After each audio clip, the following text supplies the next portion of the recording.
Most of y'all are able to say you don't like your friends. You don't trust them. They tell all of your deep, dark secrets. So why are they still there? If your life and the people that you have in your life creates nightmares for your life, what makes you think that because you're going to sleep that your mind is going to stop? The nightmares that you're having while you're awake, you're witnessing nightmares. Drama, dysfunction, negative people, you consuming your life. It's like, oh, there's negative dysfunction and drama. And you're going to walk into the direction of dysfunction and drama.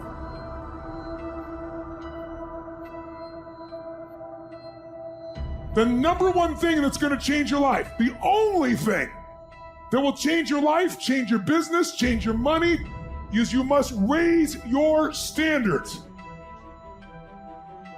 All of us in life have things we want. We don't get what we want. We get what we have to have. We all get what we tolerate. But when you're no longer willing to tolerate something, that's when your life changes. How much do you love yourself? You don't trust them. So why are they still there? So if you get rid of these things, people, and situations now, you get rid of the nightmares now, they're not going to have anything new to spread about you. You're in the new season of your life. I want you to win. I want you to get to the next level. People over and over again, they get so focused on what's next or another season or another space because there is this notion and this idea that somehow the grass is green over the fence on the other side. The grass is not greener on the other side. The grass is simply green where you choose to water the grass. Here's my advice to you today. Walk away from the 97%. Don't talk like they talk. Don't act like they act. Don't go where they go. Don't specialize in what they specialize in. Throw away the blame lists they cling to. Start you a new life. Don't let somebody sweep you into some contrary way to nature itself says, unless you labor. The miracle of the seed and the soil and the seasons and God and all the other stuff that's available, sunshine and rain, that's not available to you by affirmation. It is only available to you by labor. So labor well. Discipline yourself well. And you can have all the treasures you want.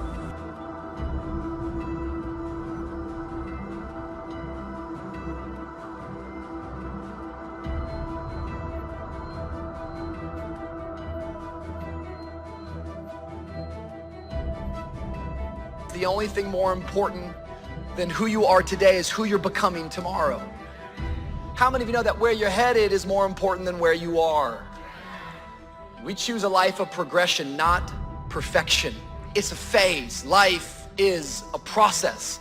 And the very fact that we're declaring that we are becoming also insinuates the fact that we are not there yet. If we're not careful, we will turn this concept of becoming into a destination. A lot of people are running around here trying to figure out what it is to be happy, what it is to be fulfilled, what it is to connect your life and the fulfillment of your life to something. Maybe if I get this, I'll be happy. Maybe if I get that, I'll be happy. Maybe if all of this were to happen by this timeline, by November, I'll be happy. Then you get to November, everything that you wanted and desired happens by November. Then you find yourself still feeling like you're chasing something. And it's like this never ending, it's almost like you're chasing your tail and you never reach it. I can't do this. It's just too much for me. It's too hard.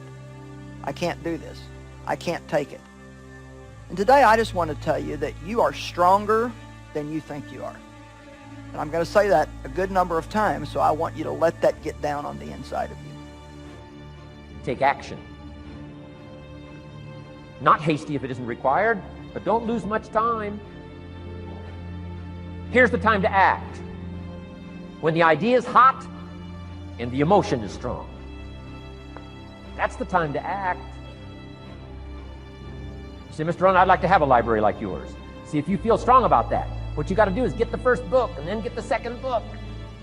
Before the feeling passes and before the idea gets dim, action pronto, action immediate, action as soon as possible.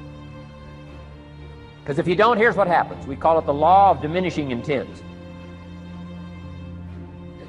We intend to when the idea strikes us. We intend to when the emotion is high.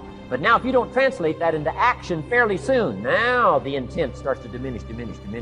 And a month from now, it's cold. A year from now, it can't be found. So act. Set up a discipline when the emotions are high and the idea is strong and clear and powerful. That's the time to set up the discipline. Somebody talks about good health and you're stirred. Say, right, I need to get a book on nutrition. Get the book before the idea passes and before the emotion gets cold. Go for the book. Start the library. Start the process. Fall on the floor. Do some push-ups. Action. Got to take action. Otherwise, the wisdom is wasted. Otherwise, the emotion soon passes. Unless you put it into a disciplined activity. Capture it. Disciplines is called how to capture the emotion and how to capture the wisdom and translate it into equity. Disciplines. Now, here's what's important about disciplines. All disciplines affect each other. In fact, here's a good philosophical phrase. Everything affects everything else. Nothing stands alone. Don't be naive in saying, well, this doesn't matter. I'm telling you, everything matters. There are some things that matter more than others, but there isn't anything that doesn't matter.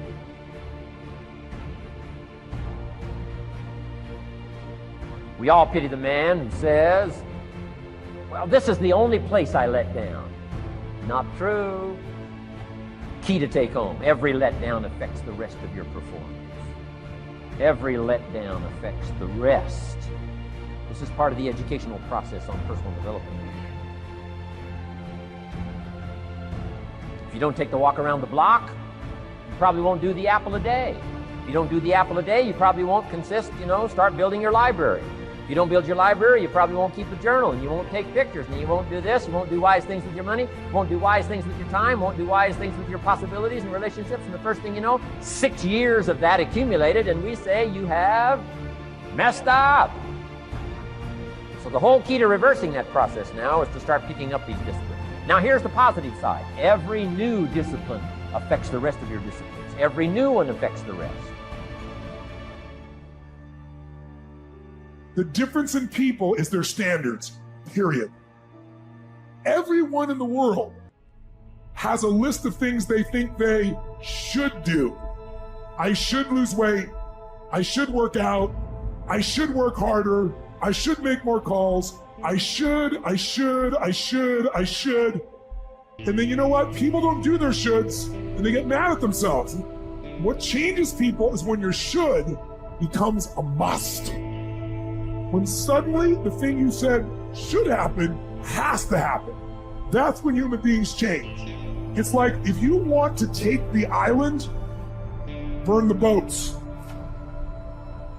Because if there's no way to go back, it's amazing what happens when it's a must to do something versus a should. That's what makes human beings succeed. Pick up your damn suffering and bear it. And try to be a good person so you don't make it worse. That's what life is like. It's suffering. Have you ever just had one of those days when your parachute doesn't open? The race has started, but your gate won't unlock. You just can't keep up. You can't keep your head above water. It's just one of those days.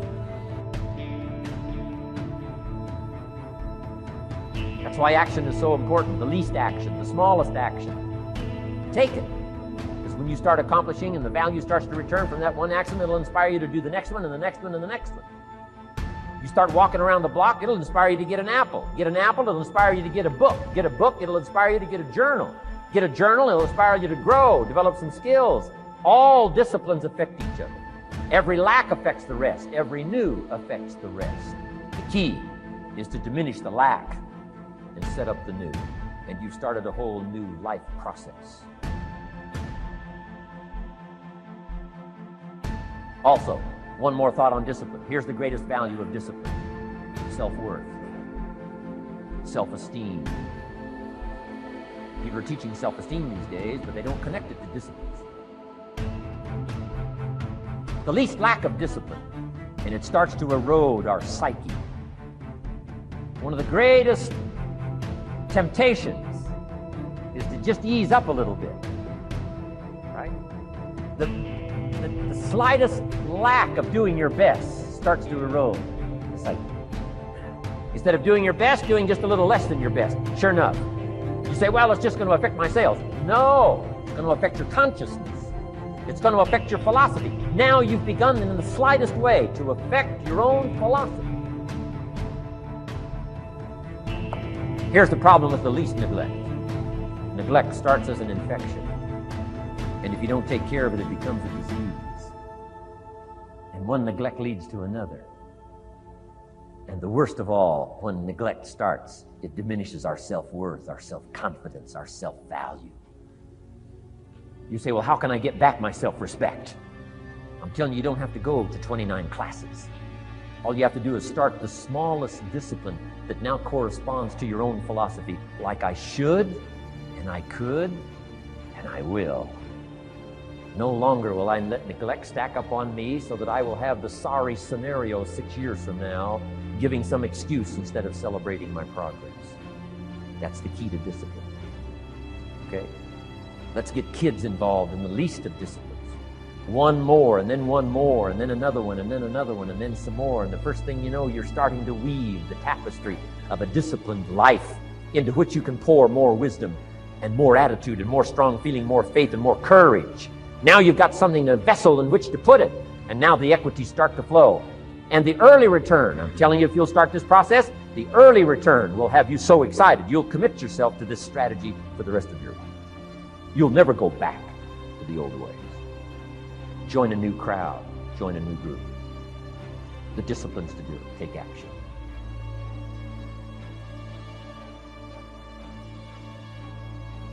I recommended the last time I was here the little book, Richest Man in Babylon, and I said I've lectured now to over 3 million people in the last 33 years, and I've recommended this little book to almost all of them, I think. Guess how many have actually gone and got this little book? Answer, very few. My best guess is 10%. Such an easy thing to do. In that last seminar, right, I suggested this little book, number one, is easy to find. Number two, it's easy to buy. The most you can pay for it, $6, $7, $8. You can borrow that from your kids. And number three, it's easy to read. It's in story form. That's why I use it for teenagers, teaching them how to be rich by 40, 35 if you're extra bright, much sooner if you find a unique opportunity. But if it's easy to find and easy to buy, and if it's easy to read, why wouldn't everybody go get it? We don't know. What do you know? You don't know. I don't know. Nobody knows. Here's how profound it is. Some do and some don't. Now here's the numbers. About 10% do. 90% don't or won't. We don't know the mystery of that. And I'm telling you, 10 years from now, those numbers will still be the same. 10% will, 90% won't. The numbers don't change. Only the faces change. You're looking at one of the faces. I used to belong to the 90% who couldn't be bothered even if it was easy. Guess how many people have a library card? Wisdom of the world available. Transform your life in any value amount you want. By the way, how much is a library card in Texas? Free. Here's what free is. Easy. I mean, it can't be any easier than free. Somebody says, well, would you bring it by? Well, no. At least you got to go get it. No.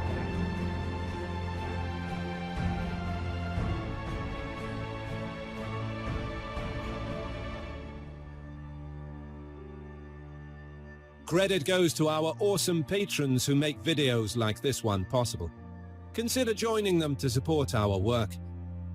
You can also support us by subscribing to our channel and clicking the bell button to get notified when our new videos are released.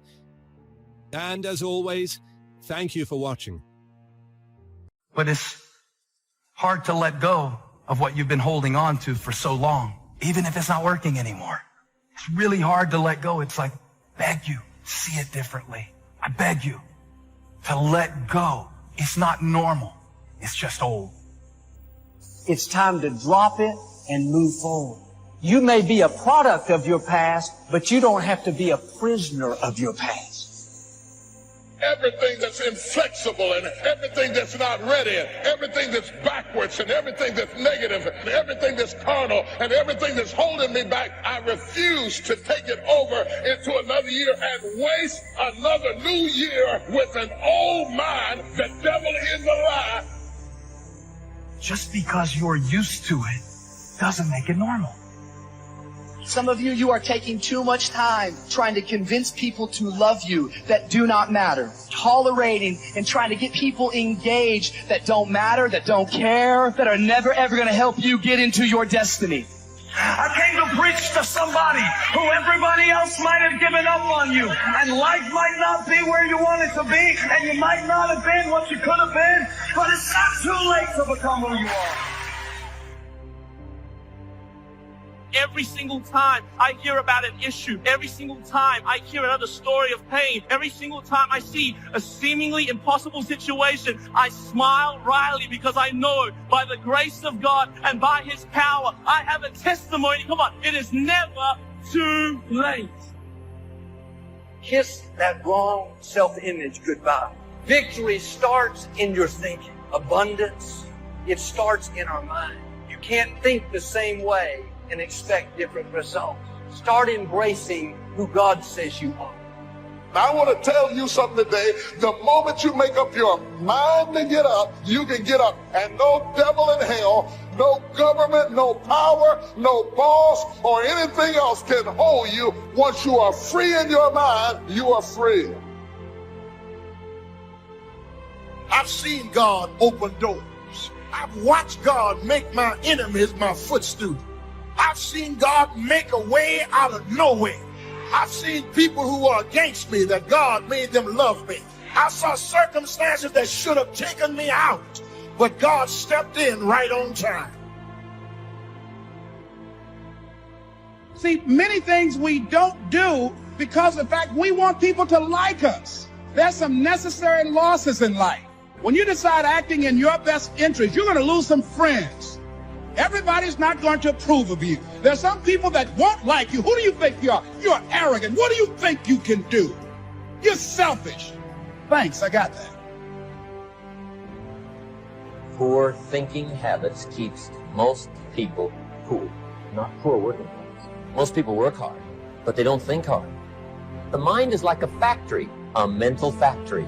And whatever you think about all day long pours ingredients into this mental factory. And that's what builds the economic, social, financial fabric of your life.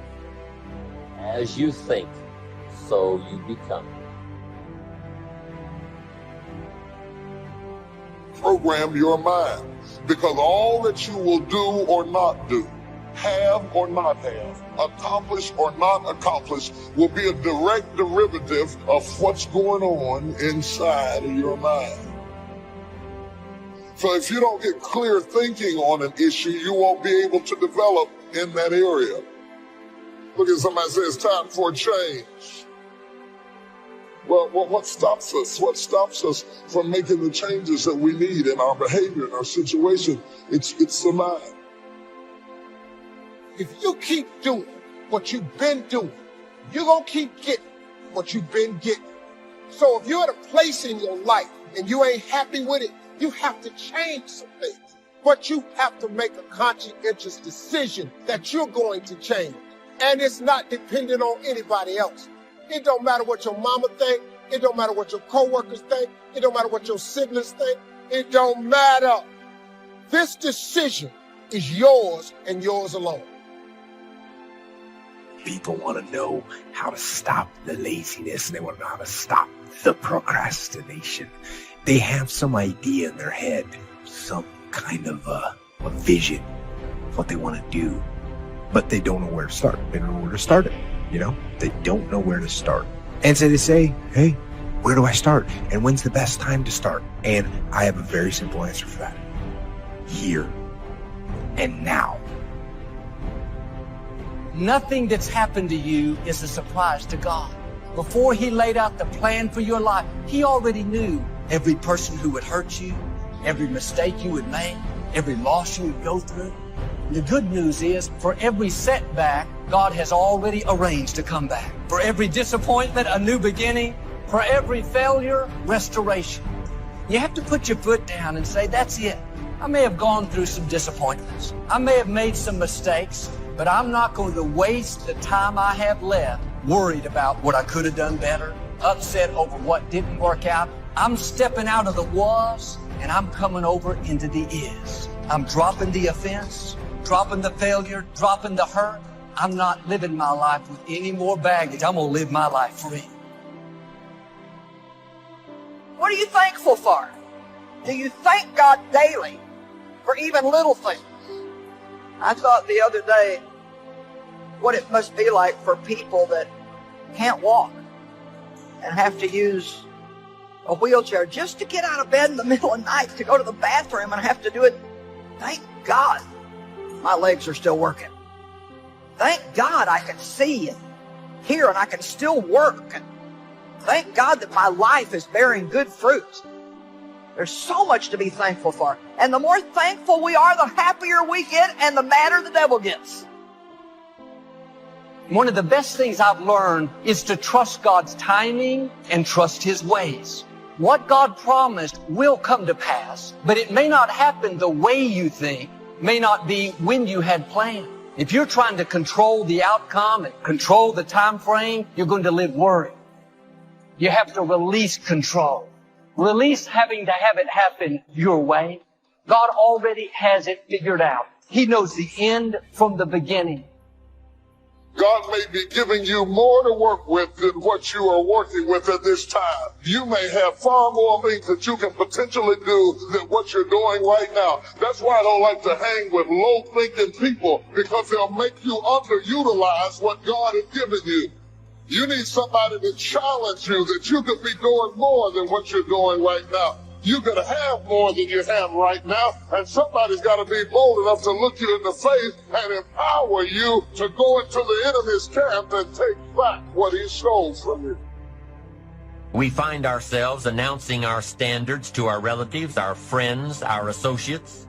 We shout our beliefs and condemn those who believe any differently, but then we don't walk the talk. We end up acting in a way far different from the beliefs we've shouted.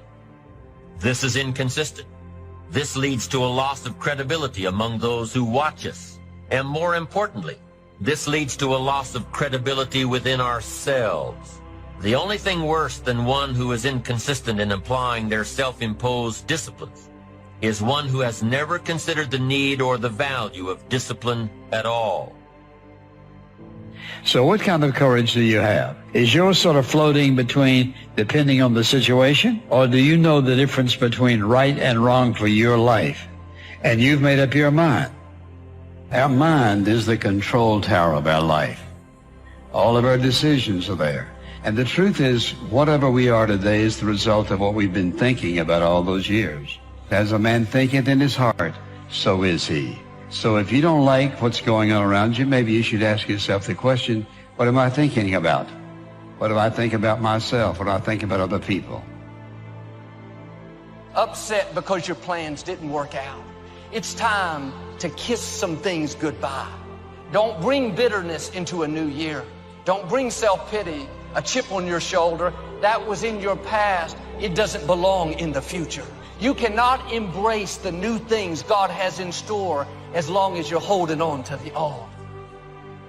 What we think about is really what controls us. This is a control tower, that everything else is a result of how we think. And we can't control everybody else and control of all of our circumstances, but we are going to respond to circumstances in one way or the other. And so what you have to ask is this: what is it that determines what I think? This mind of yours controls everything else in your life. Are you satisfied with your life as it is? Are you? Is your life giving you what you want? If you had your life to live over again, could you have done more than what you've done thus far? When I ask audiences that, most people agree, yes, I could have done more. I know I could have done more. I've wasted a lot of valuable time. If you're going to lose something, lose money. you can recapture that. Don't lose time. You can't get that back. But I think being grateful probably is number one. If you've got a job, you got to be grateful. Say, this is the greatest job in the world. Even if it's a transitional job getting you where you want to go, you got to be grateful. You don't have to love your job or be passionate about your job. Just passionate about staying steady, working hard, learning skills, doing this job so well that the next one will be even better, and taking such good care of this opportunity, another one will present itself. What's next for me? After all of this, I don't think that things just happen. I believe that they happen just. We have a mindset. We don't want to be the same coming out of this. That you want some radical change. That this could be a major defining moment for you. A day that turns your life around. If you have an extreme desire to wish to be successful, so you can accomplish all you wish to accomplish, be as generous as you'd like to be as strong as you'd like to be. And I think if you say you have to find your passion, people find that a little bit confusing. Where would I find it? And what could I be passionate about? I guess you could start with saying, I'm passionate about providing unusual success for myself and for my family. Then I think the key is to let what you want to accomplish, let that grow. Or at first this is as far as you can see, but if you'll do that, you can say, wow, maybe I could multiply by 2, by 3, and expand my vision, accomplish a lot more.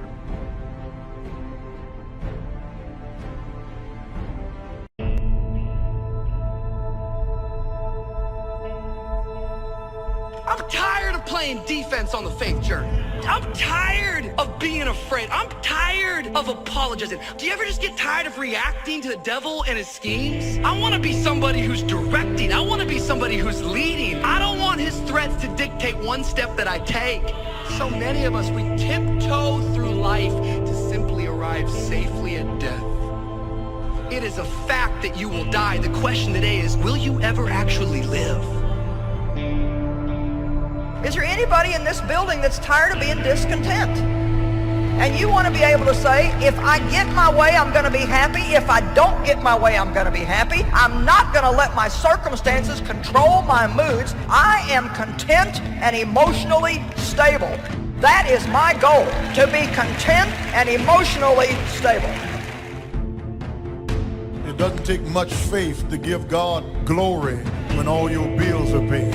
You don't have to be real strong when everything is well in your life. But when the bottom falls out, when sickness comes, when trials and difficulties come, when your health starts to fail, when your children break your heart, when difficulties, tough times, hard days, long nights, it is then that your faith kicks in to let you know that he's a very present help in the time of trouble.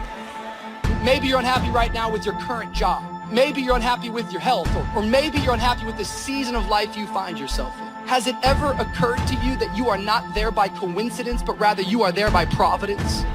Has it ever occurred to you that God has a plan, that he's putting the puzzle together, and that you must recognize, regardless of the season, I am here for such a time as this? See, there's a reason for your season. There's purpose in your pain. There is a design in the disaster. There's hope in the hurt. There's life even after death. I think it's time for a turnaround. Because crying and complaining is not going to stop the trial. Murmuring and groaning is not going to stop the trial. And the purposes that God wants to work out in our lives may include trials, setbacks, heartbreak. It may mean that you have to stay sick a while. It may mean that you have to go through it a while. You're not going to come through it yet because God has his mighty hand on you. And that hand on your life is so powerful to get purpose out of you.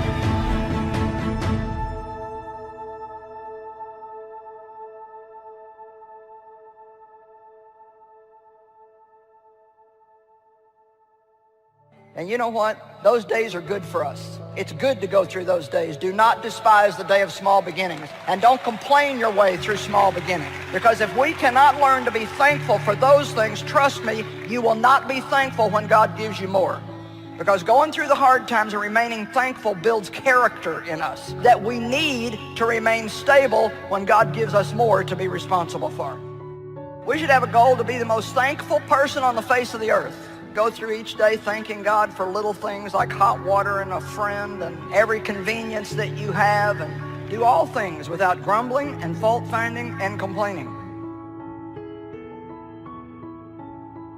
Hold your head up and dry your tears. You have nothing to be ashamed of. If you want to begin to move, you've got to clear your mind of all the unnecessary luggage and baggage that's weighing us down. Let it go and begin to focus on developing myself. And I say to you, you're going to have people to do things to you. Things are going to happen to you. And the most important thing to do is to harness your will and let it go. And move so you can grow, so you can get on with your life. It doesn't matter about what happens to you. What matters is, what are you going to do about it? Every other voice may be negative, telling you how you're not going to get better. You feel alone, isolated. It means you're in the wrong stadium. The enemy has a stadium filled with accusers, discouragers. Don't go there. That's the opponent's stadium. Your game is being played on the home field. Everyone in these stands is pulling for you. Your life is a seed. The seed has to be coupled with a healthy environment. The seed has to go into the soil. It has to be healthy soil. The seed needs water. The seed needs sunlight. See, you and I are the same thing. We're a seed. We have to connect it to a community of people that are healthy and vibrant and believe the best really is in store for us.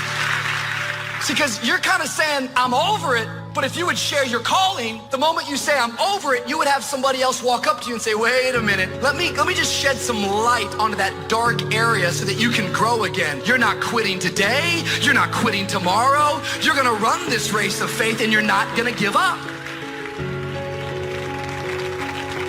So as you begin to look at life, as you begin to look at the things you want to do, decide that you're going to become the active force in your life. Decide that you're not going to go through life feeling like a victim. Decide that when things become challenging, that you're not going to personalize it, that you're going to look at it, and you do whatever you must do in order to work things out and learn from it. That's the key.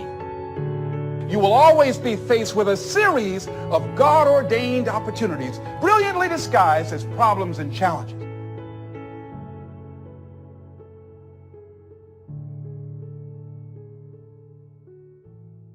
We all have things that come against us and try to keep us from our destiny. Most of what we struggle with didn't start with us. It was passed down. Things like depression, anger, divorce. Studies show how that can get passed from generation to generation. If your mother was depressed, there's a good chance you'll have to deal with depression. Just like a lady that's on drugs and gives birth to a baby, that baby can have the same addiction as the mother. There's no fault of the babies, it's just life. What you're dealing with may not have started with you, but it can stop with you. God wants to give you rest from those enemies. As long as we accept dysfunction as the norm, it will never change. If you see that depression, that lack and struggle as your lot in life, you'll not only get stuck, but you'll pass it on to the next generation.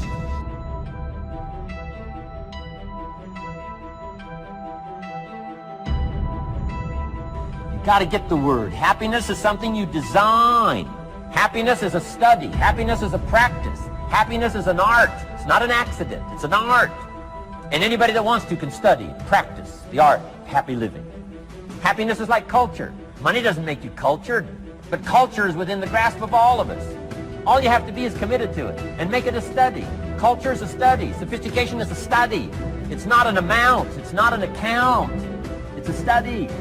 Money doesn't make you sophisticated. Only study and practice makes you sophisticated. Only study and practice makes you cultured. And only study and practice makes you happy. Study and practice makes you rich.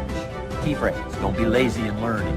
1, how to do well. Next, how to live well. Don't be lazy in learning and practicing the art of economics and practicing the art of lifestyle. As long as you accept the dysfunction, even when God sends you a way out, you'll talk yourself out of it. You think it's normal to live depressed, addicted, angry, lonely. This is a new day. You may have been ruled by those things for years. They may have been passed down by previous generations, but that is not your destiny.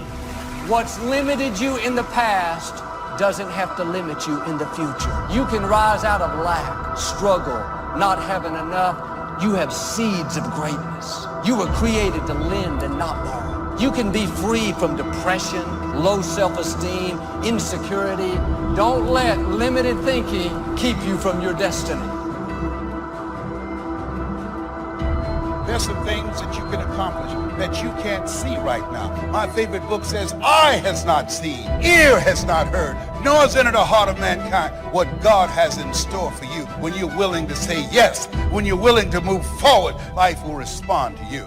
Mindset transformation is very important. Be ye not conformed to this world, be transformed by the renewing of your mind. You don't want to think like everybody else. You want uncommon thinking. Expand your skill set.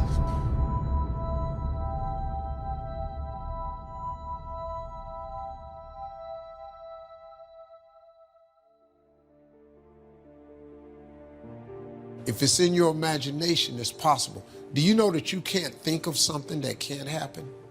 You know it's impossible to think of the impossible. It's not possible. So if you think it, it's possible.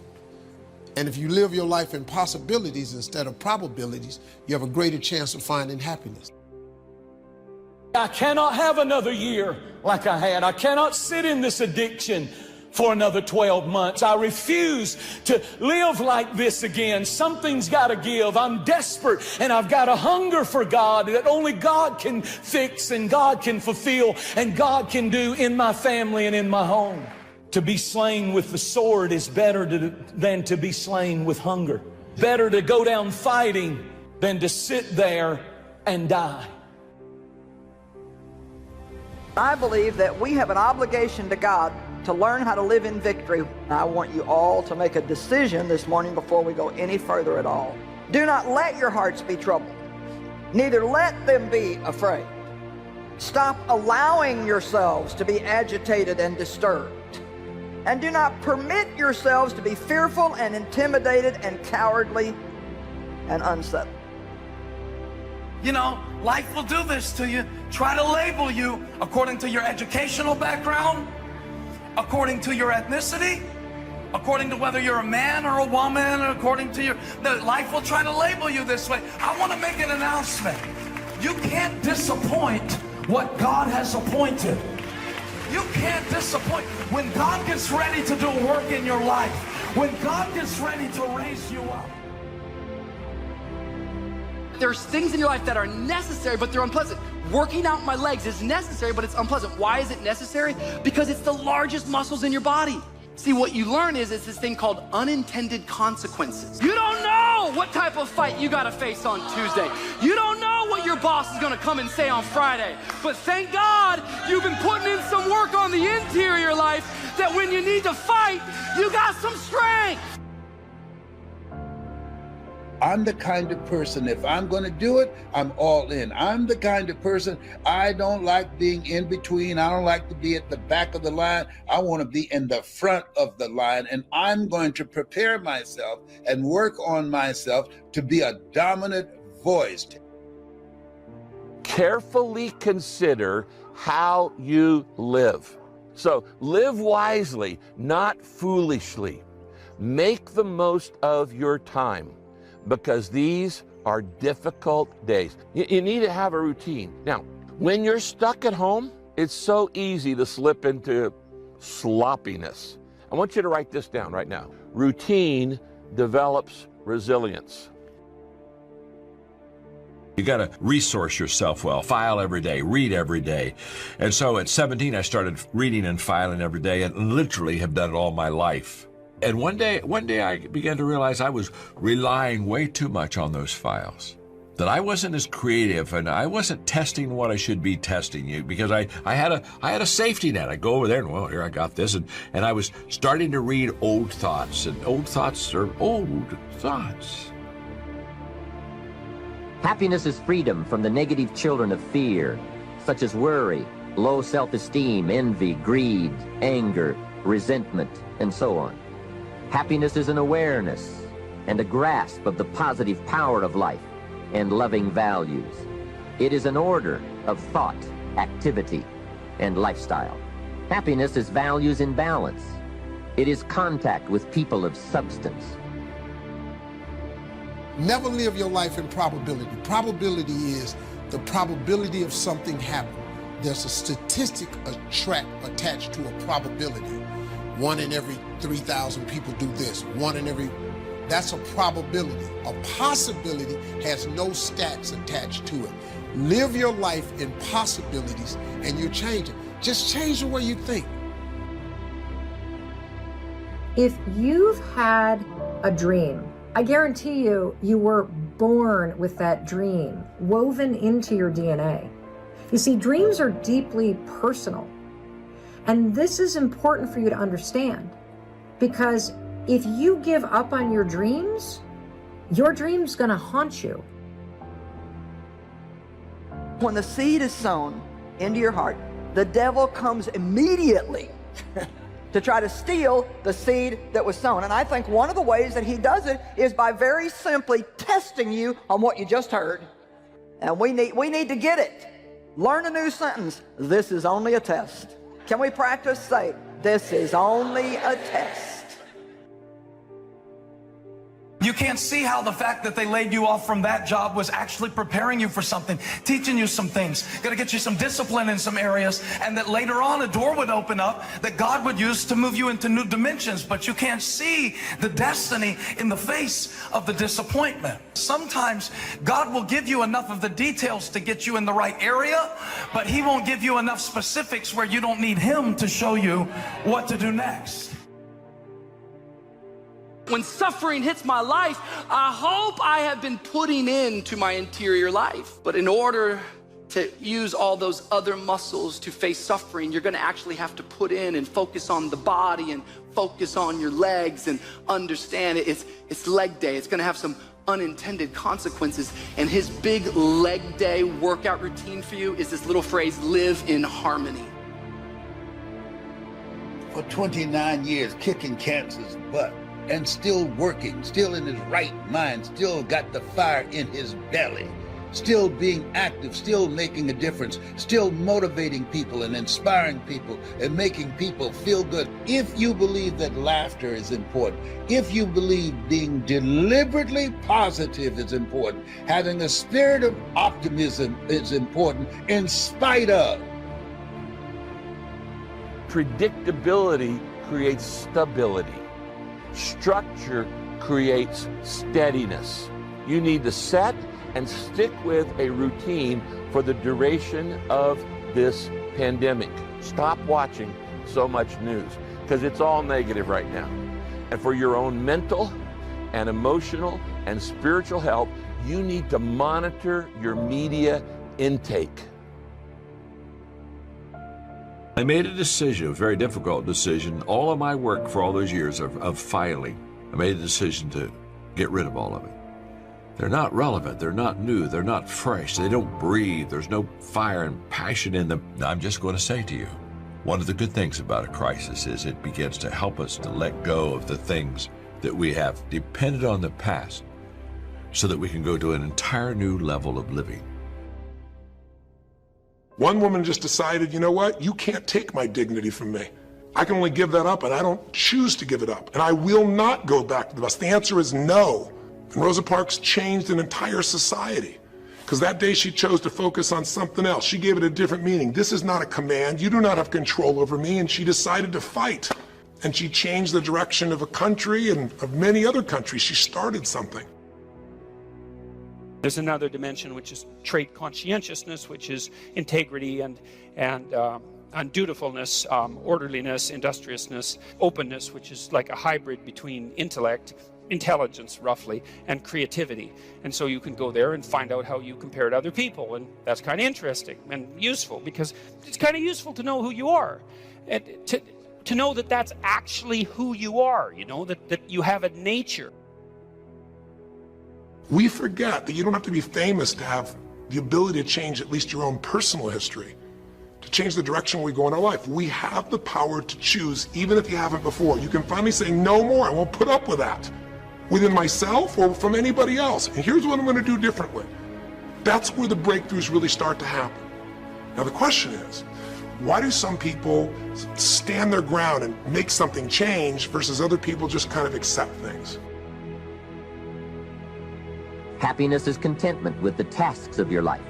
It is thought inspired by, organized with, and rooted in your personal philosophy, to become an invaluable form of currency for you to spend and invest in your own better future.